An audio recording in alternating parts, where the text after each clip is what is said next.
नमस्कार, youth media में आप सभी का स्वागत है। मैं हूं प्रताप अभिषेक। पिछले कई दिनों से एक चर्चा पिछोर विधानसभा में हो रही थी। प्रीतम लोधी जी भाजपा में दोबारा वापस आ सकते हैं।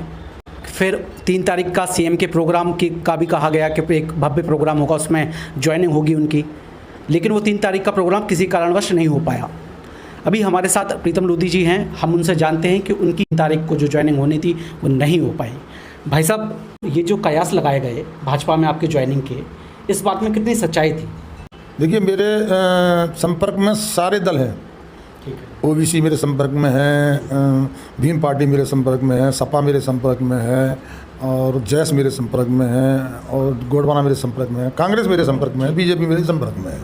सारी पार्टियां चाह रही हैं कि हम पार्टी ज्वाइन करें और हमारा नेतृत्व करें प्रीतम लोधी। अब सब पार्टियों को इकट्ठे कर रहा था मैं, तो कहीं ना कहीं मध्य प्रदेश में 2 ही पार्टियां हैं, कांग्रेस और बीजेपी, बड़ी तादाद में। अब छोटी छोटी पार्टियां एक नहीं हुई, किसी न किसी दल से संपर्क कर लिया, किसी न किसी दल से कर लिया, किसी न किसी दल से कर लिया। अब बची कांग्रेस और बीजेपी। कांग्रेस मेरे संपर्क में आई, कांग्रेस संपर्क में आई, फिर बीजेपी भी आई। तो कांग्रेस पार्टी को भी मैंने इतना ही कहा है, क्योंकि मैं कांग्रेस में आने को हो रहा था तो पिछोर की जनता मायूस हो गई, और पिछोर की जनता मायूस हुई तो पिछोर की जनता को मायूस में नहीं देख सकता, क्योंकि मेरा यहाँ वोट नहीं, परिवार का वोट नहीं, रिश्तेदारों का वोट नहीं, और 12 दिनों में मुझे 72,000 वोट दिया। मेरे पर बहुत बड़ा भरोसा किया पिछोर की जनता ने। दोबारा मैं फिर लड़ा तो 90,000 दिए और बढ़ा के दिया, और ज़्यादा भरोसा किया। अब मैं पिछोर की जनता का भरोसा नहीं तोड़ना चाहता। तो भारतीय जनता पार्टी के लीडरों से जितने भी मेरी बात हुई, सबसे मैंने एक ही बात कही कि आप आइए, आपका स्वागत है पिछोर के अंदर, जनता आपका स्वागत कर रही है, लेकिन जनता से मांगिए, क्योंकि मैं पार्टी से बाहर हुआ था, और पार्टी से बाहर होने के बाद मैंने बाबा साहब के चरणों में कसम खाई थी कि प्रीतम लोधी अब अपने लिए नहीं जिएगा, अपने लिए काम नहीं करेगा, अब तो केवल जनता के लिए करेगा, और गरीब जनता को अपना पूरा शरीर मैंने गरीब जनता को सौंप दिया है। तो अब मेरा निर्णय गरीब जनता ही लेगी, मैं अपना निर्णय नहीं ले पाऊंगा। इसलिए 3 तारीख भारतीय जनता पार्टी के लीडरों ने दी, और 3 तारीख को शायद महामहिम राष्ट्रपति जी आ रही थी, इसलिए वो कैंसिल हो गया है। मेरे को तो ये मालूम पड़ा है, और फिर यानी कारण क्या था ये मैं कह नहीं सकता हूँ, लेकिन आगामी तारीख के लिए फिर भी दे सकते हैं। आगामी तारीख को पिछोर की जनता से रूबरू होंगे, और पिछोर की जनता से मांगेंगे प्रीतम लोधी को, तो पिछोर की जनता जो भी निर्णय लेगी मैं स्वीकार करूँगा। यानी कि जो 3 तारीख को आपकी जो अटकलें लगाई जा रही थी, उनमें कहीं ना कहीं वजन था, आपकी चर्चा हो रही थी संगठन से? जी हाँ, चर्चा भी कांग्रेस में भी चर्चा हुई, मेरी ऐसा नहीं कांग्रेस में नहीं। कांग्रेस के लीडर भी मेरे को कहीं महगाम से टिकट दे रहे थे, कहीं कह रहे थे दतिया से लड़ लो, फिर बोले चौरगाम सीट है, चौरई सीट है छिंदवाड़ा में, वहाँ से लड़ लो।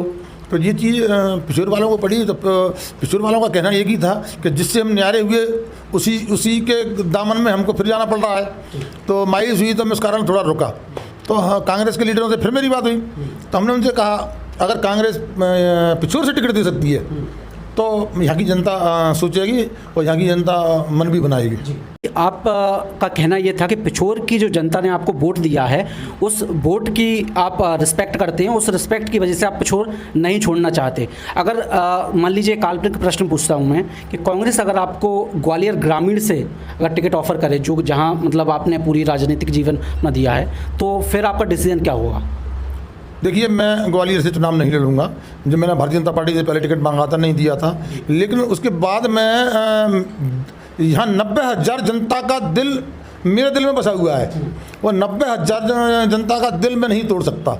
अब तो इनका निर्णय ही मेरे लिए सर्वोपरि है, और इनके निर्णय पर ही मैं काम करूँगा। हालांकि देश की जनता पूरी चिल्ला रही है, पूरे देश से, चाहे वो अपने उत्तर प्रदेश रहा हो, चाहे वो महाराष्ट्र रहा हो, चाहे वो पंजाब हो, चाहे वो राजस्थान हो, चाहे छत्तीसगढ़ हो, सारे लोग कह रहे हैं कि बीजेपी में नहीं जाना है, आपको कांग्रेस में जाना है।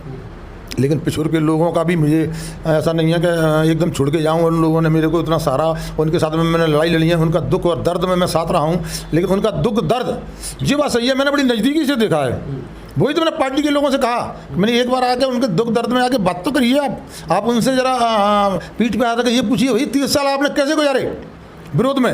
30 साल पिछोर के अंदर एक बाहुबली नेता से विरोध में, कांग्रेस के विरोध में झेले हैं। उनसे ज़रा पूछिए कि उनने कैसे गुजारा, कैसे मरे, कैसे खपे, कैसे बर्बाद हुए वो। तो थोड़ा उनके दिल से अंदर से ज़रा पूछा जाए, तब निर्णय लें इस चीज़ का। जब वो पूरा प्रकरण हुआ उसके बाद से पहली बार आप मुखातिब हो रहे हैं यूथ मीडिया से। इससे पहले सबसे पहला जो इंटरव्यू था आपको शायद याद हो, वो हमने किया था और उसके बाद अब मिल रहे हैं। तो भाई साहब, उस विषय पे कई लोगों का ये मानना है कि दरअसल वो जो हुआ था पूरा मामला, उसके बाद आपको जिस प्रकार से समर्थन मिला लोगों का, चाहे वली आपके समाज से मिला हो, उससे आपके राजनीतिक कद में इजाफा हुआ है। आप क्या मानते हैं? मैं पहली बात तो यह है कि मैंने किसी का दिल नहीं दुखाया, लेकिन मेरे ख़ानदान में एक बात रही है, मेरे पिताजी भी यही बात करते थे कि हमको राजनीति में व्यापार की चीज़ नहीं लानी है, राजनीति को हमको सेवा भाव में उतारना है। तो अगर हम सेवा भाव में उतारेंगे तो वहाँ झूठ नहीं चलती है, अगर हम राजनीति भाव में उतारेंगे तो वहाँ झूठ चलती है। तो हमारा पिताजी ने हमको एक चीज़ सिखाई है कि हमें झूठ नहीं बोलना है और एक वफादारी से काम करना है, ईमानदारी से काम करना है। तो मेरे में झूठ तो आती नहीं है, तो मैंने जो कुछ बोला, गलत बोला सही बोला, पढ़ा लिखा है नहीं हूँ मैं, राजनीतिक है नहीं हूँ, जो मैंने देखा मैंने बोल दिया।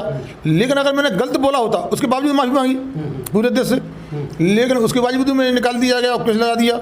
लेकिन जैसे ही निकाला मुझे तो जनता ने मुझे हाथों हाथ लिया। तो मैं मन में सोचता हूँ, अगर मैं कोई गलत बोलता और गलत उद्देश्य से बोलता, किसी को आहत पहुंचाता, तो जनता इस कदर मेरे को हाथों हाथ नहीं लेती। तो जनता का हाथों हाथ लेना, मुझे सम्मान देना और मेरे साथ खड़े हो जाना कंधे से कंधा मिलाकर, ये दर्शाता है कि मैंने कोई गलत बात नहीं बोली है। आपके पार्टी से निष्कासन के बाद आप भीम आर्मी के संपर्क में भी रहे और भी जितनी भी गोंडवाना गणतंत्र पार्टी हो। तो भाई साहब, जब ये जो निचले तबके हैं समाज के, ये अपनी आवाज़ जब उठा रहे हैं, तो आप चूँकि भाजपा में भी रहे हैं, तो आपको क्या लगता है कि कहीं ना कहीं सरकार में वो भेदभाव हो रहा है, इसलिए वो लोग आवाज़ उठा रहे हैं? आपको इसमें क्या क्या आपका मानना है? देखिए, जो मैंने वचन बाबा साहब के चरणों में बोले हैं, उनने बाबा साहब ने मुझे आशीर्वाद दिया है, वो मैंने वचन बोले हैं कि मैं गरीबों के लिए जीऊँगा, गरीबों के लिए मरूंगा और जो मेरे को काम करना है गरीबों के लिए करना है। तो मैं इस आवाज़ को दबने नहीं दूंगा। इस आवाज़ को किसी भी पार्टी में रहूं, इनकी आवाज़ में अपनी आवाज़ मिलाकर और इस आवाज़ को मैं बुलंद करता रहूँगा। इस आवाज़ को कमज़ोर नहीं होने दूंगा, न ही गरीबों को झुकने दूंगा और न ही मैं इनकी आवाज़ को दबने दूंगा। कई जो दलित वर्ग से हों, चाहे वो भीम आर्मी हो, आपकी जब अटकलें चल रही थी भाजपा में जाने की, तब उन लोगों की तरफ से भी कुछ बयान आए। आपको नहीं लगता कि अगर भाजपा में आप गए, जिसका आप अभी ये कह रहे हैं कि दलितों की उतनी सुनवाई नहीं हो रही, आप 2 कानून की बात करते हैं, तो फिर भाजपा में जाने से उनकी आवाज़ को उतना उठा पाना क्या संभव हो पाएगा? प्रीतम लोधी कहीं भी रहे, प्रीतम लोधी आवाज़ उठाता रहेगा और सच को प्रीतम लोधी नहीं दबने देगा। ये लोग आवाज़ वो उठाते हैं जिन लोगों ने मुझे वोट ही नहीं दिया है। आप उठा के देख लेना, जो प्रीतम लोधी के बारे में बोलते हैं, उन्होंने कभी जीवन में वोट नहीं दिया, वही तो ये चीज़ें बोलते हैं। वही तो मैं दर्शाना चाहता हूँ लोगों को कि जो मेरे समर्थक हैं वो कभी नहीं बोलेगा। मेरे समर्थक को मालूम है कि मैं कभी जीवन में गलत डिसीजन नहीं लूँगा, न गलत काम करूँगा। मैं अपने कार्यकर्ता का सर कभी ऐसे काम नहीं करूँगा गलत कि ताकि मेरे कार्यकर्ता को सर झुकाना पड़े किसी के सामने। मेरा कार्यकर्ता सीना तान के बात कर सकता है, सीना तान के लड़ सकता है, वो काम करूँगा प्रीतम लोधी। यूथ मीडिया की 90% दर्शक पिछोर विधानसभा से हैं, तो आप अपने बयानों में भी लगातार ये बोल रहे हैं कि पिछोर की जनता जो डिसीजन लेगी वो मैं मानूंगा। तो आपने चूँकि शीर्ष नेतृत्व से भी यही बोला कि आप जनता से मांगिए मुझे, तो जनता आपको सुन रही है, आप जनता से क्या कहना चाहते हैं? वो किस प्रकार से अपने जो भाव हैं वो व्यक्त कर सकते हैं कि आप जाएं या ना जाएं? देखिए, पिछोर की जनता ने 30 साल में सब कुछ सीख लिया है।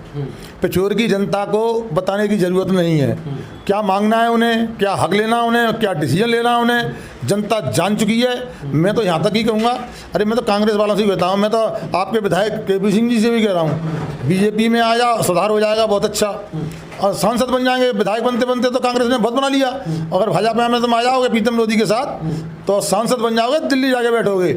और या दोनों चीज़ें हो सकती हैं, या कांग्रेस में जा सकते हैं तो बन जाएगा सांसद केपी सिंह जी, और तो बड़ा आदमी बन जाएगा, दिल्ली की राजनीति करेगा।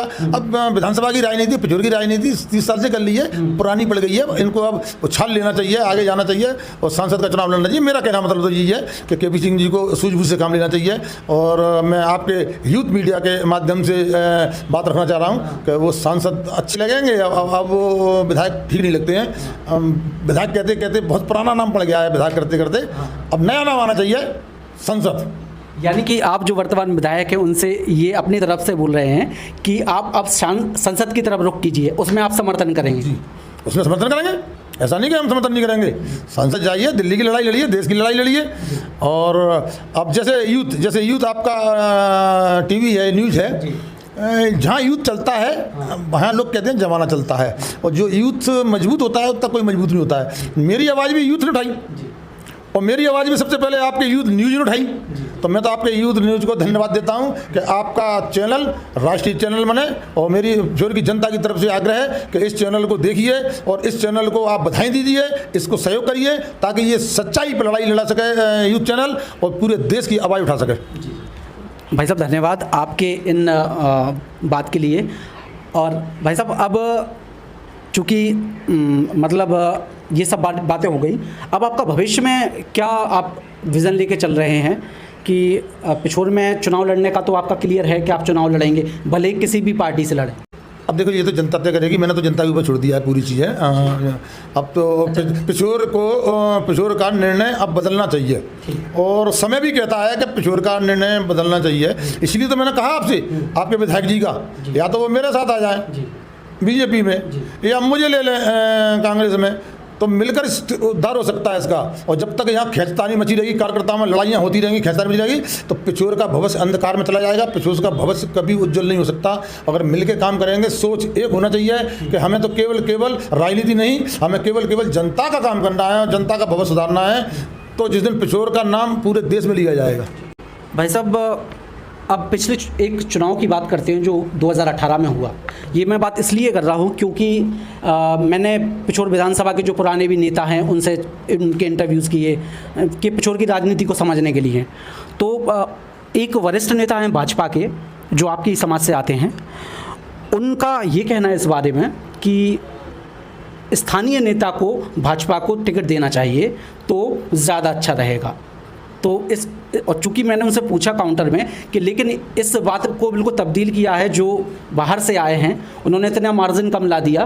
तो ये जो नेता हैं तो कहीं ना कहीं भाजपा में भी वो जो गुटबाजी है, जो भीतरघात चलता है, उसका आप शिकार हुए कहीं ना कहीं? देखिए, जो सोच वो बोल रहे हैं वही मैं कह रहा हूँ, और आपने देखा होगा कई मंचों से कह सकता हूँ कि कोई पिछोर का नेता उभर के आए, पिछोर का नेता उभर के आए और जिम्मेदारी ले और जनता को भरोसा दिलाए कि पिछोर की कमान संभाल सकता है क्या। तो प्रीतम लोधी उसके साथ में मैंने थोड़ी की, मैंने इस चीज़ की, मैंने कहा मैं राजनीति करने नहीं आया हूँ, मैं केवल पिछोर का भविष्य तय करने आया हूँ, पिछोर की जनता को प्रगति पे लाने के लिए आया हूँ। और न मैं जीवन में आपसे आज वादा कर रहा हूँ आपके यूथ मीडिया के माध्यम से कि जीवन में कभी मैं प्रीतम लोधी पिछोर में राजनीति नहीं करेगा। केवल मैं सेवा भाव से आया हूँ, और आप मुझसे सेवा कैसे कराना चाहते हो ये आपके ऊपर है। न लड़ूँ तो सेवा करूँगा, कोई और लड़ेगा तो सेवा करूंगा। मैं तो कहता हूँ ना लोगों से निकल के तो आओ, बाहर तो निकलो, आप लाओ कोई लीडर तुम पे अगर है पिछोर के अंदर स्थानीय लीडर है, आप लाइए, हम जनता में आइए, हम जनता के सामने उससे सवाल जवाब करेंगे, और जनता अगर स्वीकार करेगी तो प्रीतम लोधी उसके साथ में खड़ा मिलेगा। मैं आपसे वादा कर रहा हूँ इस बात का। भाई साहब आपने अपना समय दिया, इसके लिए आपका धन्यवाद। और समय समय पर हम चर्चा करते रहेंगे, जनता के जो सवाल हैं वो आप तक हम पूछते रहेंगे। धन्यवाद यूथ मीडिया को, बहुत बहुत धन्यवाद। अच्छा लगा मुझे आपसे बात करने का। मैं तो भगवान से प्रार्थना भी करूंगा कि आप बिल्कुल सच्चाई पे चलें और पिछोर की जनता को न्याय दिलवाएं और पिछोर को आज़ाद करवाएं, तो आपका भी बड़ा इसमें महत्व रहेगा। धन्यवाद। बिल्कुल भाई साहब, पूरी कोशिश करेंगे हम कि आपकी यानी कि जनता की आवाज़ यूथ मीडिया बने। तो फिलहाल इस वीडियो में मुझे दीजिए इजाज़त। आप देख रहे थे यूथ मीडिया। नमस्कार।